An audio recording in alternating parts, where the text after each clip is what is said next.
What up, though, everybody? Welcome back to the High Upside Show. I'm your host, KeenanRIVALS. If this is your first time checking out Daily Upside, then don't let it be your last. Here we talk about sports cars, sports card investing, and we try to do it every day. If you haven't already, be sure to follow me on Instagram. I just spent the entire night like posting and creating and scheduling content for you guys. So it's going to be really dope over there.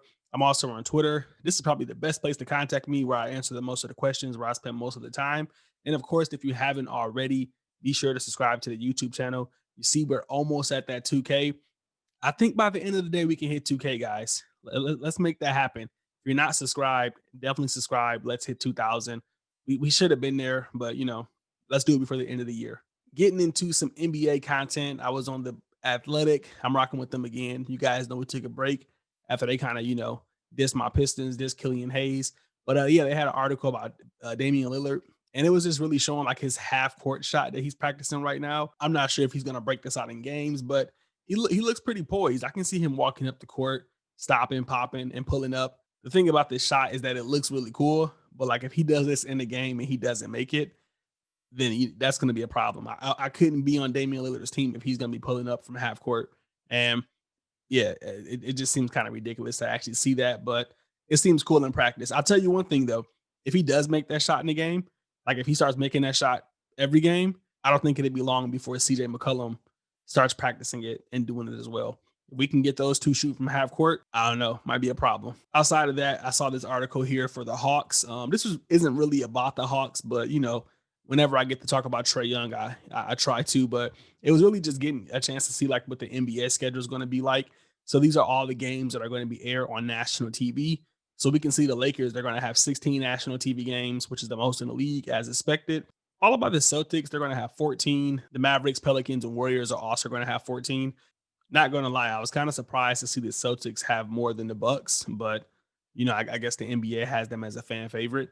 But yeah, we got some other teams. The Nets obviously boosted up there. They're going to be a top team, as well as the Clippers, Heat, Sixers, and Suns. And essentially, what this article is saying is that if you look down here, the Hawks, they only have one national TV game, and they have one of the best players or one of the best young players in basketball. So they took it as disrespect, and they're saying they're going to come out and ball out. And yeah, if you're investing in guys from the Cavaliers, Kings, Magic, Pistons, Spurs, Thunder, or the Wolves, then good luck because those teams have no national TV games.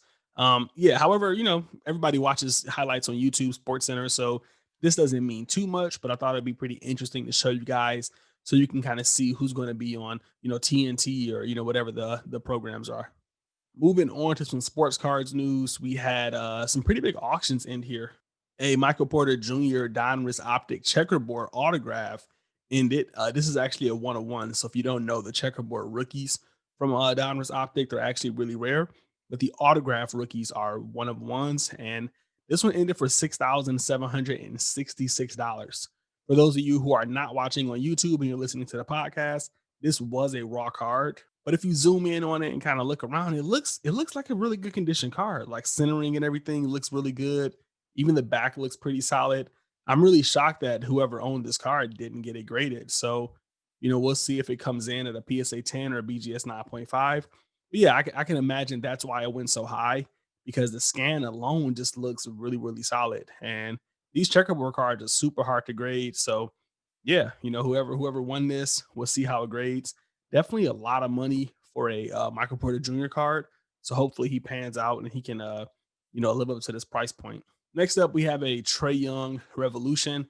I'm really bummed out about this one because I put it in my newsletter. For those of you who don't know, every day I do a newsletter and I tell you guys about some of the auctions that are ending. And I kind of brief past this one really quickly because I've been seeing them a lot. And I didn't know that it was a parallel.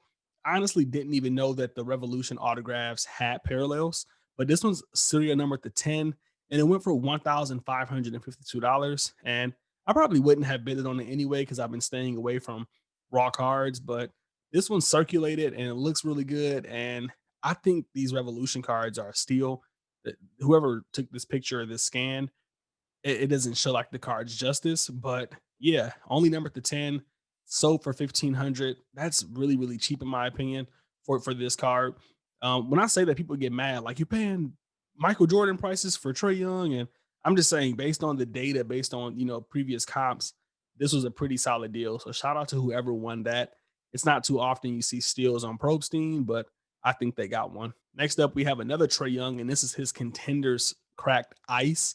And this one's numbered to 20 and was a BGS 9.5. And it's sold for $9,433. A pretty penny, but these cards have actually dipped. I've seen a few Trey Young cards dip over the last week. If you look at the previous month, it sold for 14,000.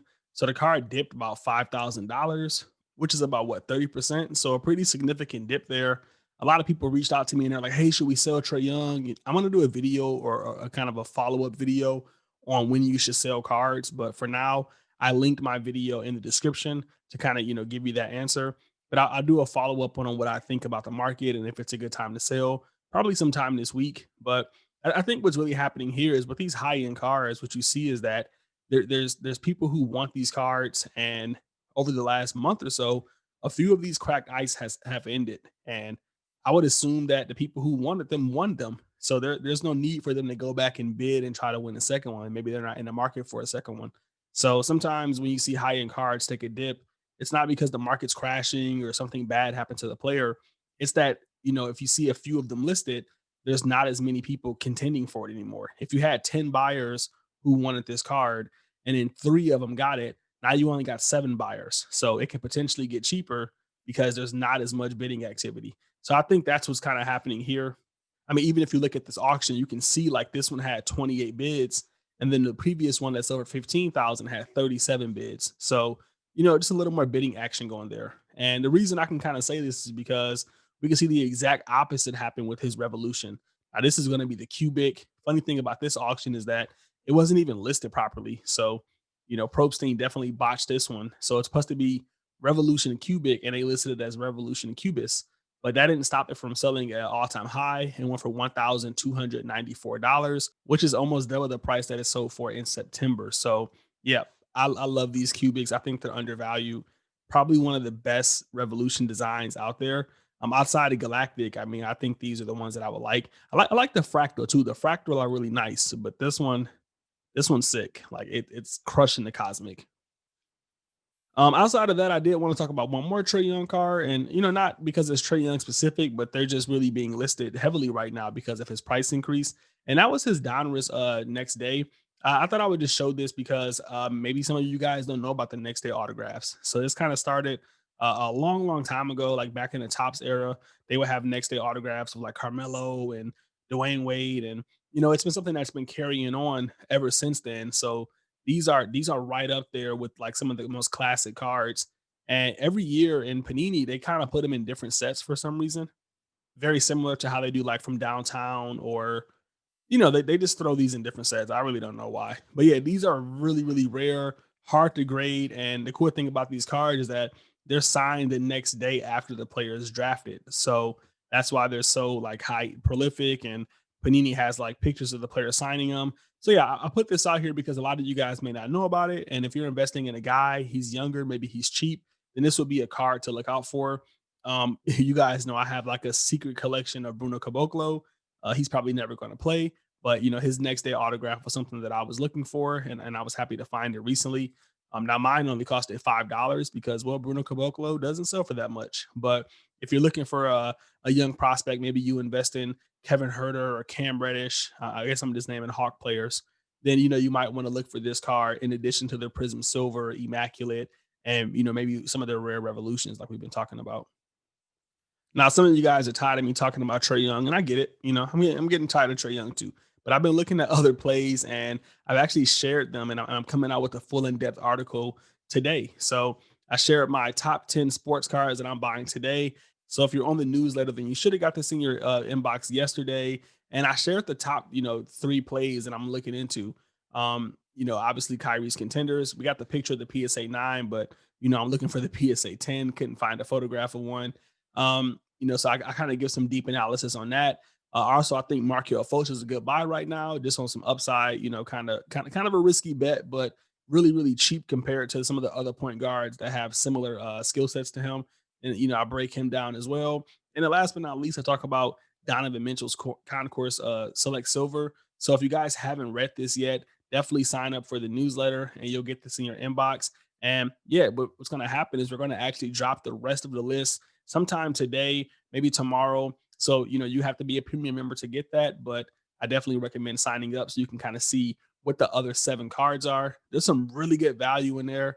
One thing about the membership that I try to tell people is that it's $12. I mean, you're going to make your $12 back. I'm not promising anybody any guarantee, investments or anything of that nature, but I mean, it's $12. I mean, we're dealing with cards that cost, $300, $400, $500.